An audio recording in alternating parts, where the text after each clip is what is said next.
બનાસકાંઠાના ખેડૂતો સિંચાઈના પાણી માટે વલખા મારી રહ્યા હતા। ભૂગર્ભ જળ ઊંડા જતા ખેતી મુશ્કેલ બની ગઈ હતી અને ખેડૂતોની હાલત કફોડી હતી। પરંતુ હવે વડાપ્રધાનના ભગીરથ પ્રયાસોથી નર્મદાના નીરને બનાસકાંઠાના ગામે ગામ પહોંચાડવાના છે। આજે ₹769.64 કરોડના ખર્ચે તૈયાર કરાયેલી દાંતીવાડા કસરા પાઇપલાઇનનું વડાપ્રધાનના હસ્તે લોકાર્પણ કરવાના છે। ત્યારે હજારો એકર જમીન હરિયાળી બનશે।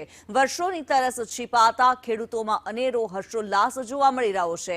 બનાસકાંઠાનો ખેડૂત હવે ફરી એકવાર આત્મનિર્ભરતા તરફ ડગ મારશે।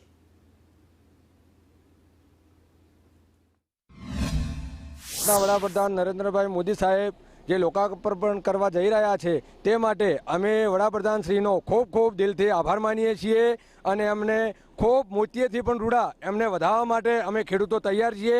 અમે દિલથી એમનો ખૂબ ખૂબ આભાર વ્યક્ત કરીએ છીએ। સારે વેચાથી લાઈ ઢોરણ ખવડાવે છે હાલે બરોબર, પણ આ પાણી આવ્યું છે એટલે અમને ખૂબ આનંદ થયો છે અને મોદી સાહેબનો ખૂબ ખૂબ આભાર કે હજી આ પાણી નો છે। આ તો અમે સપને ધારતા નતા ખેડૂતો કે તળાવ ભરાશે અને આ મોદી સાહેબે જે કર્યું છે ને એ તો કોઈ ના કરી કે। વર્ષોથી આ તાલુકાના બધા ગામડાઓમાં પાણીની રાહ જોઈ રહ્યા હતા અને પાણીના તળ અમારે ઊંડા જતા અને વત્તા કાળો પથ્થર આવે છે એટલે અહીંયા પાણીની બહુ નિકટ પરીક્ષા છે। પણ આ નરેન્દ્ર મોદી સાહેબ અને ગુજરાત સરકારના ખૂબ અને ધારાસભ્યના ખૂબ એમના પ્રયત્નોથી અમારે આજુબાજુના ગામોમાં તળાવમાં પાણી આવ્યા। જે દાંતીવાડા કસરા અંતર્ગત જે અમને નર્મદાના નીર મળ્યા છે આ નીરથી અમારા ખેડૂતોને પગભર ઉપર બનશે, એમની ખેતીમાં સારી આવક મળશે, પશુપાલનનો ધંધો પણ કરી શકશે।